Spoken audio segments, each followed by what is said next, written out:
नमस्कार। आकाशवाणी से प्रस्तुत है समाचार प्रभात।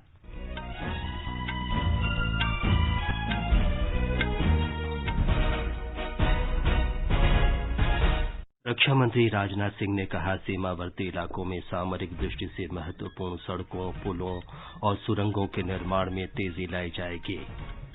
भारत और अमेरिका ने हिंद प्रशांत क्षेत्र को स्वतंत्र, मुक्त और शांतिपूर्ण बनाने की प्रतिबद्धता दोहराई। भारत प्रति 10 लाख की आबादी पर कोविड रोगियों की सबसे कम संख्या वाले देशों में शामिल।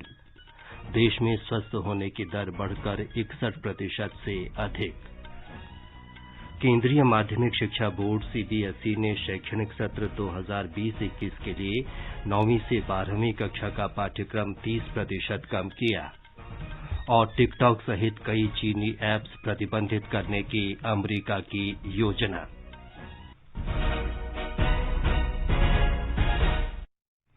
समाचार प्रभात में अपने सहयोगी आनंद श्रीवास्तव के साथ मैं विमलेंदु पांडे। रक्षा मंत्री राजनाथ सिंह ने कहा है कि देश की सीमावर्ती इलाकों में सामरिक दृष्टि से महत्वपूर्ण सड़कों, पुलों और सुरंगों के निर्माण में तेजी लाई जाएगी। नई दिल्ली में कल उच्च स्तरीय बैठक में सीमा सड़क संगठन की बुनियादी ढांचे संबंधी परियोजनाओं की समीक्षा करते हुए उन्होंने कहा कि संगठन इस लक्ष्य को प्राप्त करने के लिए पूरे जोश के साथ काम कर रहा है। रक्षा मंत्री ने सीमा सड़क संगठन की उपलब्धियों की प्रशंसा की। उन्होंने कहा, सीमा सड़क संगठन को आधुनिकतम उपकरण और मशीनें उपलब्ध कराई गई हैं। उसने सीमेंट की सड़कें बनाने, सतह पर प्लास्टिक के उपयोग और ढलान पर मिट्टी के कटाव को रोकने जैसे कार्यों में सड़क निर्माण की आधुनिक विधियों को परीक्षण के बाद अपनाया है।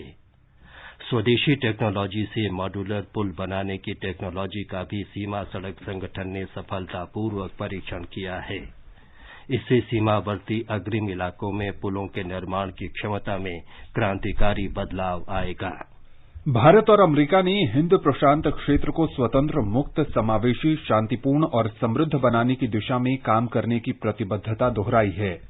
दोनों देशों ने संयुक्त राष्ट्र, विशेष रूप से सुरक्षा परिषद में भारत की स्थायी सदस्यता को लेकर सहयोग और प्रगाढ़ करने पर भी सहमति व्यक्त की। विदेश सचिव हर्षवर्धन श्रृंगला और अमेरिका में राजनीतिक मामलों के विदेश उपमंत्री डेविड हेले ने साझा हित के क्षेत्रीय और वैश्विक मामलों पर विचार विमर्श किया।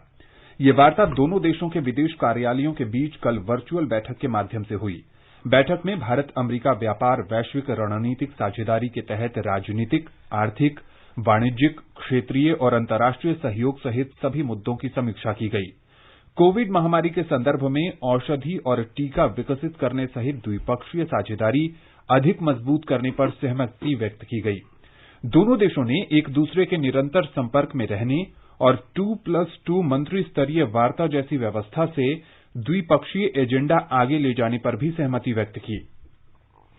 सूत्रों ने बताया कि बैठक के दौरान भारत ने अमेरिका में केवल ऑनलाइन कक्षाओं के विद्यार्थियों को F1 वीजा का मुद्दा भी उठाया।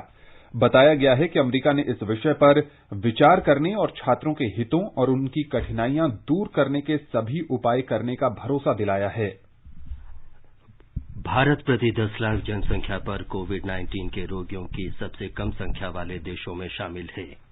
स्वास्थ्य मंत्रालय ने बताया है कि विश्व स्वास्थ्य संगठन की स्थिति रिपोर्ट के अनुसार भारत में प्रति 10 लाख की जनसंख्या पर लगभग 505 कोरोना के मरीज हैं, जबकि वैश्विक औसत 1453 से अधिक है। मंत्रालय ने कहा है कि भारत ने इस महामारी से प्रभावी तरीके से निपटने के लिए अस्पतालों में बुनियादी सुविधाओं में काफी विस्तार किया है। इनमें ऑक्सीजन, आईसीयू और वेंटिलेटर की सुविधाएं शामिल हैं।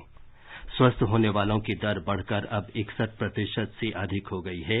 वर्तमान में 2,59,000 से अधिक लोगों का इलाज चल रहा है। मंत्रालय ने बताया है कि प्रतिदिन 2 लाख से अधिक नमूनों की जांच की जा रही है। कोविड महामारी की रोकथाम के लिए स्वदेशी टीका कोवैक्सीन भी वैश्विक दौड़ में शामिल है।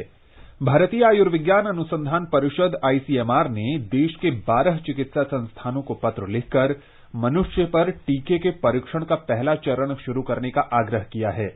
आईसीएमआर ने भारत बायोटेक इंटरनेशनल लिमिटेड के साथ मिलकर ये टीका तैयार किया है, जबकि जाइडस कैडिला नाम की कंपनी जाइकोव डी नाम का टीका तैयार करने में लगी है। वैश्विक महामारी के अंत का प्रारंभ चिन्हित करते हुए हाल ही में भारत के ड्रग कंट्रोलर जनरल ने कोवैक्सीन और ज़ाइकोव-डी वैक्सीन के मानव परीक्षण को मंजूरी दी थी। भारतीय वैक्सीन निर्माताओं द्वारा यूनिसेफ जैसी विश्व स्तरीय संस्था की कुल आपूर्ति का 60% हिस्सा मुहैया कराया जाता है। दुनिया भर में 140 से अधिक कोविड-19 के टीकों पर विभिन्न चरणों में शोध जारी है। भारतीय संस्थाओं ने भी विश्व भर में कोरोना के खिलाफ वैश्विक महामारी से लड़ने के प्रयासों में कोई कसर नहीं छोड़ी है। देश भर के चुने हुए संस्थाओं में शुरू हो रहे हेल्थ वॉलंटियर्स के नामांकन के साथ ही दोनों भारतीय वैक्सीन उम्मीदवार परीक्षण के चरण में प्रवेश कर गए हैं। इनका परीक्षण 1125 स्वास्थ्य वॉलंटियर्स पर किया जाना है। टीकों का मूल्यांकन सुरक्षा, प्रतिरक्षण क्षमता और अन्य मानकों पर किया जाना है। पहले चरण के परीक्षण के लिए प्रस्तावित आयु समूह 18 से 55 वर्ष और द्वितीय चरण के लिए 12 से 65 वर्ष तय की गई है। आनंद चतुर्वेदी, आकाशवाणी समाचार, दिल्ली।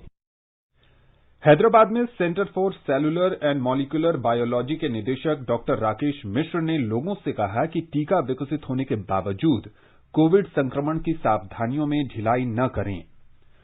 कोविड-19 पर आकाशवाणी के विशेष लाइव फोन इन कार्यक्रम में भाग लेते हुए वरिष्ठ स्वास्थ्य विशेषज्ञ डॉक्टर ए.के. वार्ष्णेय ने कहा कि लोग बहुस्तरीय परत वाले घरों में बने कपड़ों के फेस मास्क का भी इस्तेमाल कर सकते हैं। सर्जिकल मास्क जो है जनरली हम लोग रिकमेंड करते हैं कि जो हमारे हेल्थ पर्सनल हैं वो यूज करें, क्योंकि ये उनकी अवेलेबिलिटी उतनी ज्यादा नहीं होती। परंतु अगर कोई ले सकता है तो वो ले सकते हैं, अदरवाइज जो घर में ट्रिपल लेयर कपड़ों के मास्क ही बनाए जा सकते हैं उनको इस्तेमाल किया है। केंद्रीय माध्यमिक शिक्षा बोर्ड सीबीएसई ने कोविड-19 लॉकडाउन के कारण हुई क्षति की पूर्ति के लिए 9वीं से 12वीं तक की कक्षा के पाठ्यक्रम में 30% तक की कटौती की है। मानव संसाधन विकास मंत्री रमेश पोखरियाल निशंक ने कहा कि मूल संदर्भ को बनाए रखते हुए पाठ्यक्रम को तर्कसंगत बनाने का फैसला किया गया है। उन्होंने कहा कि देश और दुनिया में असाधारण स्थिति है। सीबीएसई को पाठ्यक्रम संशोधित करने और 9वीं से 12वीं तक के छात्रों पर बोझ कम करने की सलाह दी गई है। आकाशवाणी समाचार के साथ एक विशेष भेंट में अखिल भारतीय तकनीकी शिक्षा परिषद के अध्यक्ष professor doctor Anil D Sahasrabuddhe ने कहा कि महामारी के दौरान ऑनलाइन शिक्षा पद्धति बहुत उपयोगी रही है। The online education had started 7-8 years ago, and in India it also picked up in a big way during last 3 years. But most of the institutions were not adopting it, and this pandemic has made everyone to rethink and start using it. In the post-corona era, when the colleges will reopen in the full form, still online will have its own value in terms of getting the best faculties, lectures available at our doorsteps. I think that is the power of technology which will be utilized. Doctor Sahasrabuddhe ने रोजगार परक शिक्षा के लिए कौशल प्रदान करने पर भी जोर दिया, जिसे विभिन्न तकनीकी माध्यमों से हासिल किया जा सकता है। उत्तर प्रदेश पुलिस के विशेष कार्य बल ने भगोड़े अपराधी विकास दुबे के एक निकट सहयोगी अमर दुबे को आज सुबह हमीरपुर जिले के मौदाहा में मुठभेड़ में मार गिराया। अमर दुबे कानपुर जिले में हाल के हत्याकांड का अभियुक्त था, जिसमें विकास दुबे और उसके गिरोह ने 8 पुलिसकर्मियों की हत्या कर दी थी। इस हत्याकांड के मुख्य अभियुक्त की धरपकड़ के लिए राज्य पुलिस और विशेष कार्य बल की कई टीमें बनाई गई हैं। उत्तर प्रदेश सरकार ने विकास दुबे के बारे में कोई भी सूचना देने वाले को 2.5 लाख रुपए का इनाम देने की भी घोषणा की है। जम्मू कश्मीर में अमरनाथ यात्रा सुचारू रूप से सुनिश्चित कराने के सभी आवश्यक प्रबंध किए जा रहे हैं। अनंतनाग के उपायुक्त कुलदीप कृष्ण सिद्धा ने व्यवस्थाओं को अंतिम रूप देने के लिए कल अधिकारियों और अभियंताओं के साथ बैठक की। उन्होंने अनंतनाग के मुख्य चिकित्सा अधिकारी और खंड चिकित्सा अधिकारी को सभी आवश्यक उपकरणों और सुविधाओं के साथ प्रस्तावित स्थल पर चिकित्सा शिविर लगाने का निर्देश दिया। नगर निगम समिति तथा खाद्य और उपभोक्ता कार्य विभागों को पूरे क्षेत्र में साफ सफाई और आवश्यक वस्तुओं की आपूर्ति सुनिश्चित करने का निर्देश दिया गया है। अमेरिका के विदेश मंत्री माइक पोम्पियो ने कहा है कि अमेरिका टिकटॉक सहित चीन के सोशल मीडिया ऐप पर प्रतिबंध लगाने पर विचार कर रहा है। एक टेलीविजन चैनल से बातचीत में उन्होंने कहा कि ये ऐप यूजर डेटा चीनी सरकार को उपलब्ध करा रहे हैं। अमेरिकी सांसदों ने इसे राष्ट्रीय सुरक्षा के लिए खतरा बताया था। उन्होंने चिंता व्यक्त की थी कि चीन की कम्युनिस्ट पार्टी घरेलू कंपनियों से संबंधित कानूनों पर नियंत्रण रखती है। श्री पोम्पियो की ये टिप्पणी कोरोना वायरस संक्रमण, हांगकांग में चीन की कार्रवाई और लगभग 2 वर्ष से जारी व्यापार संघर्ष को लेकर अमेरिका और चीन के बीच बढ़ते तनाव के बीच आई है। अमेरिका के सामरिक और सैन्य इतिहासकार डॉक्टर एडवर्ड लैटवॉक ने कहा है कि चीन की विस्तारवादी नीति उसके पड़ोसियों को उसका दुश्मन बना रही है। दूरदर्शन समाचार को एक इंटरव्यू में डॉक्टर लैटवॉक ने कहा कि भारत और प्रधानमंत्री मोदी ने लद्दाख और वास्तविक नियंत्रण रेखा पर अन्य इलाकों में बुनियादी ढांचे को मजबूत किया है। The expansionist pressure, in general, is not a tactical thing. It has the tactical expression. As we all know, one part of the story is that finally India is providing infrastructure in those areas and quite changing the balance of power. Bharat के सीमावर्ती इलाकों में बुनियादी ढांचे के विकास के प्रयासों की प्रशंसा करते हुए डॉक्टर लैटवॉक ने कहा कि भारत के अमेरिका, जापान, इस्राइल जैसे कई दोस्त हैं, जबकि चीन को सिर्फ पाकिस्तान का साथ मिल रहा है।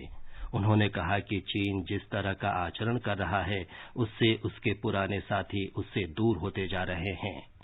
Mr. Modi's focus on infrastructure, but his focus on infrastructure is very real.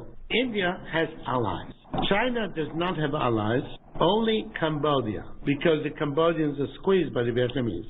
And the other ally it has is Pakistan. Since we had Pakistan as an ally, I can tell you that having an ally like Pakistan is borderline. Infosys के अध्यक्ष नंदन नीलेकणी ने कहा है कि मौजूदा वैश्विक परिस्थितियों से भारत को लाभ मिल सकता है, क्योंकि अधिक से अधिक देश चीन का विकल्प ढूंढ रहे हैं। उन्होंने कहा कि कोविड संकट भारत के सूचना प्रौद्योगिकी उद्योग के लिए नए अवसर पैदा करेगा। ये समाचार आकाशवाणी से प्रसारित किए जा रहे हैं। खुजली झटपट दूर करे, जालिम लोशन, वही नाम वही काम, कुछ भी नहीं बदला। चर्म रोगों का दुश्मन जालिम लोशन। समाचार प्रभात में आपका फिर स्वागत है। आगे बढ़ने से पहले एक नजर फिर से मुख्य समाचारों पर। रक्षा मंत्री राजनाथ सिंह ने कहा, सीमावर्ती इलाकों में सामरिक दृष्टि से महत्वपूर्ण सड़कों, पुलों और सुरंगों के निर्माण में तेजी लाई जाएगी। भारत और अमेरिका ने हिंद प्रशांत क्षेत्र को स्वतंत्र, मुक्त और शांतिपूर्ण बनाने की प्रतिबद्धता दोहराई। भारत प्रति 10 लाख की आबादी पर कोविड रोगियों की सबसे कम संख्या वाले देशों में शामिल। देश में स्वस्थ होने की दर बढ़कर 61% से अधिक। केंद्रीय माध्यमिक शिक्षा बोर्ड सीबीएसई ने शैक्षणिक सत्र 2020-21 के लिए 9वीं से 12वीं कक्षा तक का पाठ्यक्रम 30% कम किया। और टिकटॉक सहित कई चीनी ऐप्स प्रतिबंधित करने की अमेरिका की योजना। भारतीय वायुसेना पूर्वी लद्दाख क्षेत्र में वास्तविक नियंत्रण रेखा पर अत्यधिक सतर्कता बरत रही है। हिमालय के उत्तरी सीमांत पर बेहद ऊंचाई वाले दुर्गम स्थलों की चुनौतियों का सामना करने के लिए विशेष कौशल और विशेष विमानों की आवश्यकता होती है। वायुसेना को जो नए विमान मिले हैं, उससे वायु सैनिकों का मनोबल और बढ़ गया है। हमारे संवाददाता की रिपोर्ट। जब से पूर्वी लद्दाख में भारत और चीन के बीच वास्तविक नियंत्रण रेखा के साथ तनाव बढ़ी, तब से भारतीय वायुसेना लद्दाख में अपनी स्थिति को मजबूत कर दिया है। भारतीय वायुसेना को अपने ओर से अनुभव का लाभ केवल बचाव करने के लिए ही नहीं, बल्कि आवश्यकता पड़ने पर हमला करने के लिए भी है। इंडियन एयरफोर्स पूर्वी लद्दाख में स्टैंड ऑफ के बाद से प्रभावी रूप से दोहरी भूमिकाओं को निर्वहन कर रहा है। चीता और चेतक के अलावा सबसे मजबूत चिनूक, तेज और तकनीकी रूप से आधुनिक अपाची हेलीकॉप्टर ने उच्च ऊंचाई वाले युद्ध क्षेत्रों में भारतीय वायुसेना को और मजबूत कर दिया है। चिनूक पायलट कहते हैं, जहाज का जो साइज है ये बाकी जहाजों से बहुत बड़ा है, तो इसमें क्षमता है कहीं ज्यादा लोड और कहीं ज्यादा हमारे सिपाही ले जाने की एक जगह से दूसरी जगह। तो हम उसको पूरी तरह एक्सप्लॉइट कर रहे हैं और हम दिन रात फ्लाई करके ये इंश्योर कर रहे हैं कि हम जितना ले जा सकें, जब भी आर्मी को जरूरत हो, एयरफोर्स को जरूरत हो, जहां से जितना लोड ले जा सके, दिन हो या रात हो, हम पूरी तरह से तैयार हैं। आकाशवाणी समाचार के लिए ले से रमेश चंद्रा। उत्तर प्रदेश के मुख्यमंत्री योगी आदित्यनाथ ने वर्षा और बिजली गिरने की घटनाओं में जान माल का नुकसान कम से कम करने के आवश्यक कदम उठाने का निर्देश दिया है। अधिकारियों से विभिन्न प्रचार माध्यमों से समय पर चेतावनी देने के लिए कहा गया है ताकि लोग जरूरी एहतियाती कदम उठा सकें।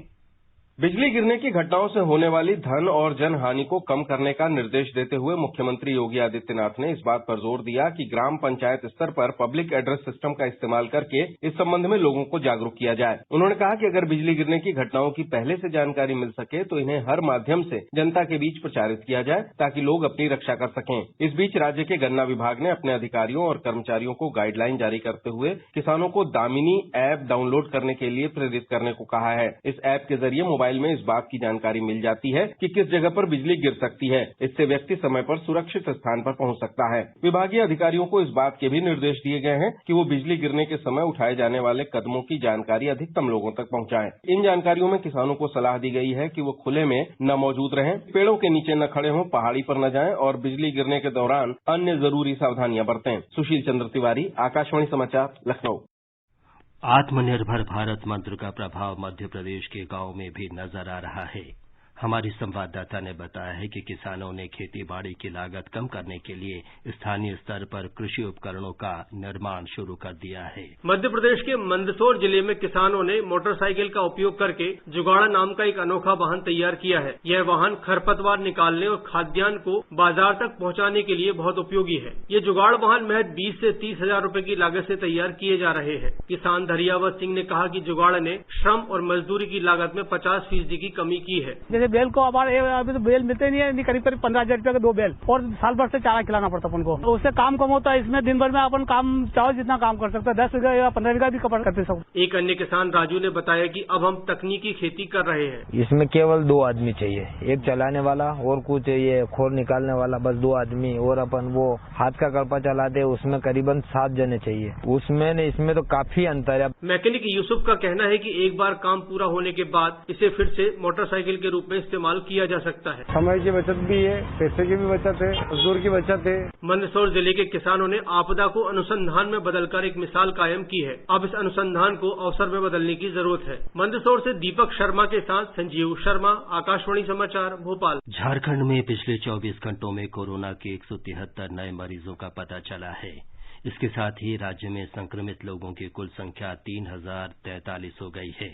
एक मंत्री और एक विधायक में भी कल कोरोना वायरस की पुष्टि हुई। एक रिपोर्ट। पेयजल और स्वच्छता मंत्री मिथिलेश कुमार ठाकुर और झारखंड मुक्ति मोर्चा पार्टी के टुंडी विधायक मथुरा प्रसाद महतो के कोविड-19 से संक्रमित होने की रिपोर्ट पॉजिटिव आई है। कोरोना के सकारात्मक परीक्षण के बाद उन्हें क्रमशः रांची और धनबाद के कोरोना स्पेशल वार्ड में भर्ती कराया गया है। धनबाद जिले के लगभग 20 पत्रकारों की जांच रिपोर्ट भी कोरोना पॉजिटिव पाई गई है। मुख्यमंत्री हेमंत सोरेन 2 दिन पहले मंत्री मिथिलेश ठाकुर के आवास पर आयोजित गृह प्रवेश में सम्मिलित हुए थे। उन्हें स्वास्थ्य विभाग द्वारा जारी निर्देशों के अनुसार क्वारंटाइन में भेज दिया गया है। मंत्री की पार्टी में शामिल होने वाले कई वरिष्ठ नौकरशाहों और अधिकारियों की भी कोविड-19 की जांच कॉन्टैक्ट ट्रेसिंग के मानकों के तहत अनिवार्य हो गई है। कोरोना मामलों की संख्या में हालिया उछाल के बाद राज्य में वर्तमान में स्वस्थ होने की दर घटकर 69% रह गई है। शिल्पी, आकाशवाणी समाचार, रांची। गुजरात में कोविड-19 संक्रमितों की संख्या 37,636 हो गई है। पिछले 24 घंटे में राज्य में 778 नए रोगियों का पता लगा है। गुजरात में सामने आए संक्रमण के 778 नए मामलों में से सबसे अधिक 204 मामले सूरत में दर्ज किए गए, जबकि अहमदाबाद में 172 मामले सामने आए। आधिकारिक सूत्रों के अनुसार राज्य में कुल 8,913 सक्रिय मामलों में से 61 मरीजों की स्थिति गंभीर है और उन्हें वेंटिलेटर पर रखा गया है। पिछले 24 घंटों में राज्य में 421 मरीजों को छुट्टी दी गई। इसके साथ ही ठीक होकर छुट्टी पाने वाले मरीजों की कुल संख्या 26,744 हो गई है। राज्य में अब तक 4,25,000 से अधिक लोगों का कोविड-19 के लिए परीक्षण किया जा चुका है। इस बीच राज्य सरकार ने डॉक्टरों को टोसिलीजुमेब और रेमडेसिविर इंजेक्शनों का विवेकपूर्ण उपयोग करने की हिदायत दी है। राज्य के खाद्य एवं औषधि नियंत्रण प्रशासन के आयुक्त डॉक्टर हेमंत कोशिया ने एक आधिकारिक विज्ञप्ति में कहा कि इन दोनों इंजेक्शन की आपूर्ति कम है और डॉक्टरों को उनकी सिफारिश ICMR की मार्गदर्शिका के अनुसार करनी चाहिए। योगेश पंड्या, आकाशवाणी समाचार, अहमदाबाद। राजस्थान में कल 716 लोगों में कोविड-19 की पुष्टि हुई। पिछले 4 दिनों में औसत रूप से 588 लोग इस महामारी से संक्रमित पाए गए। पिछले कुछ दिनों में पश्चिमी राजस्थान में तेजी से संक्रमण फैला है। कल जोधपुर में सबसे ज्यादा 183 लोग संक्रमित पाए गए। वहीं बीकानेर में भी 112 रोगियों का पता चला है। जयपुर में एसएमएस अस्पताल के 3 डॉक्टरों समेत 71 लोगों में संक्रमण की पुष्टि हुई। इसके अलावा सीकर, सिरोही, जालोर, अलवर, नागौर तथा बाड़मेर में भी 25 से ज्यादा संक्रमित पाए गए। शादी और मृत्यु भोज जैसे कार्यक्रमों से संक्रमण फैलने के कई मामले सामने आए हैं, जिसके बाद प्रशासन ने निगरानी बढ़ा दी है। कई जिलों में जिला प्रशासन ने शादी में 50 से ज्यादा लोगों के शामिल होने पर कार्रवाई भी की है। वहीं प्रतिबंध के बावजूद मृत्यु भोज के आयोजनों को सख्ती से रोकने के लिए आदेश जारी किए गए हैं। इस बीच कई दिनों बाद राज्य में सक्रिय मामलों की संख्या 4000 के पार पहुंच गई है। वहीं रिकवरी रेट भी घटकर 77.43 पर आ गई है। जितेंद्र द्विवेदी, आकाशवाणी समाचार, जयपुर। बृहन्मुंबई नगर पालिका ने कोरोना वायरस रोगियों की जांच के लिए नए दिशा निर्देश जारी किए हैं। ये कोविड-19 की जांच से संबंधित राज्य की व्यापक नीति का हिस्सा है। एक रिपोर्ट। मुंबई नागरिक निकाय द्वारा जारी किए गए ताजा दिशा निर्देश कहते हैं कि आईसीएमआर निर्देशानुसार किसी भी व्यक्ति का आरटीपीसीआर परीक्षण करने के लिए लैब्स को अनुमति है। हालांकि ऐसे व्यक्ति जिनमें कोविड के लक्षण स्पष्ट रूप से दिखाई दे रहे हैं और जिनमें न दिखाई दे रहे हो कि कोविड प्रशिक्षण के लिए किसी भी पर्चे या स्वयं घोषणा पत्र की आवश्यकता नहीं होगी। कोविड परीक्षण के लिए केवल आरटीपीसीआर के होम स्वैब कलेक्शन की अनुमति है और इसके लिए कोई पर्चे की जरूरत नहीं है। आरटीपीसीआर के साथ नए अधिग्रहित rapid point of care detection antigen test का उपयोग आईसीएमआर निर्देशानुसार कंटेनमेंट जोन, हॉटस्पॉट या अस्पतालों में किया जाना चाहिए। सोनाली घड़ियाल पाटिल, आकाशवाणी समाचार, मुंबई। पंजाब आने वाले सभी यात्रियों के लिए आज से ई पंजीकरण की प्रक्रिया अनिवार्य कर दी गई है। यात्रियों को राज्य में प्रवेश करने से पहले कोवा ऐप या राज्य सरकार की आधिकारिक वेबसाइट के माध्यम से ऑनलाइन पंजीकरण कराना होगा। हमारे संवाददाता ने बताया है कि ई पंजीकरण का उद्देश्य सीमा चौकियों पर भीड़-भाड़ और लंबी पंक्तियों के कारण यात्रियों को असुविधा से बचाना है। पंजाब की यात्रा करने वालों के लिए ई रजिस्ट्रेशन की प्रक्रिया रात्रि से लागू हो गई है। पंजाब सरकार के आदेशानुसार यात्रियों को कोवा ऐप या वेब लिंक kova.punjab.gov.in के माध्यम से खुद का पंजीकरण करना होगा। कोवा ऐप एप्पल स्टोर या गूगल प्ले स्टोर से डाउनलोड की जा सकती है। पंजीकरण के बाद यात्री को एसएमएस के माध्यम से एक लिंक मिलेगा, जिस पर क्लिक करके QR कोड वाला एक प्रिंट लेना होगा। तिपहिया और चौपहिया वाहन पर आने वाले यात्री गाड़ी की विंड स्क्रीन की बाईं तरफ इसको चिपकाएंगे या फिर डैशबोर्ड पर इसको रखना अनिवार्य होगा। सीमा पर बने निरीक्षण स्थलों पर कर्मचारी इस प्रिंट का QR कोड स्कैन करेंगे, जिसके बाद स्वास्थ्य की जांच भी होगी। यात्री में कोविड के लक्षण पाए जाने पर वहां मौजूद कर्मचारी उसका मार्गदर्शन करेंगे। राज्य के ही रहने वाले बिना लक्षण वाले निवासियों को निरीक्षण चौकी पार करने के बाद अपने घर में संगरोध में रहना अनिवार्य किया गया है। अश्विनी कुमार शर्मा, आकाशवाणी समाचार, चंडीगढ़। तमिलनाडु के मुख्यमंत्री इडापड़ी पलनीसामी ने फिर कहा है कि राज्य में कोविड का सामुदायिक प्रसार नहीं है। उन्होंने कल शाम चेन्नई के गिंडी इलाके में कोविड अस्पताल का उद्घाटन किया। बाद में संवाददाताओं से बातचीत में मुख्यमंत्री ने कहा कि राज्य में कोविड संक्रमण का प्रभाव कम हो रहा है। ब्यौरा हमारे संवाददाता से। मुख्यमंत्री इडापड़ी पलनीसामी ने कहा है कि चेन्नई में लगाए जा रहे बुखार शिविरों में अब तक 10,000 कोविड-19 के रोगियों की पहचान करने में मदद मिली है। ये वो रोगी हैं जो अलग थलग पड़ गए थे। राज्य में चेन्नई के बाहर आए नए मामलों में बढ़ोतरी के सवाल पर मुख्यमंत्री ने कहा कि पूरे राज्य में अब इस महामारी की स्थिति ठीक है। उन्होंने कहा कि सरकार को लोगों की आजीविका के संसाधनों के बीच एक संतुलित दृष्टिकोण रखना होगा और इसके लिए लॉकडाउन जारी रखना होगा। मुख्यमंत्री ने चेन्नई को पूर्ण तालाबंदी से बाहर करने के निर्णय को उचित ठहराया। चेन्नई से जयसिंह की रिपोर्ट के साथ समाचार कक्ष से ममता किरण। इस बीच राज्य में कल 3,616 लोगों में कोरोना संक्रमण की पुष्टि हुई। इसके साथ ही राज्य में इस महामारी से संक्रमित रोगियों की संख्या 1,18,000 से अधिक हो गई है। आकाशवाणी से विशेषज्ञों की सलाह श्रृंखला में कोविड-19 के बारे में जाने माने चिकित्सा विशेषज्ञों की राय प्रसारित की जाती है। आकाशवाणी समाचार से बातचीत में अखिल भारतीय आयुर्विज्ञान संस्थान के एनेस्थीसियोलॉजी विभाग की डॉक्टर एस राजेश्वरी ने कोरोना संक्रमण से बचने के लिए लोगों को घर में रहने और साफ सफाई के निर्देशों का पालन करने की सलाह दी है। We have seen that there is a severe shortage of ICU facilities in the most developed of countries. And in order that we do not face the same calamity in our country, it is vital that we do not stress the health system by becoming more sick and bringing more patients. And for this, I urge that you must stay at home and must maintain hand hygiene to reduce the number of patients coming into the hospital. संकल्प पर्व के सिलसिले में संस्कृति मंत्री प्रहलाद सिंह पटेल ने कल दिल्ली में किला राय पिथौरा और भारतीय राष्ट्रीय अभिलेखागार में पौधे लगाए। किला राय पिथौरा के अपने दौरे में श्री पटेल ने इस ऐतिहासिक स्मारक के जीर्णोद्धार कार्य का भी जायजा लिया। राष्ट्रीय अभिलेखागार में उन्होंने दस्तावेज संरक्षण कार्य की समीक्षा की। श्री पटेल ने कहा कि प्रधानमंत्री नरेंद्र मोदी के आह्वान पर संस्कृति मंत्रालय 28 जून से 12 जुलाई तक संकल्प पर्व का आयोजन कर रहा है।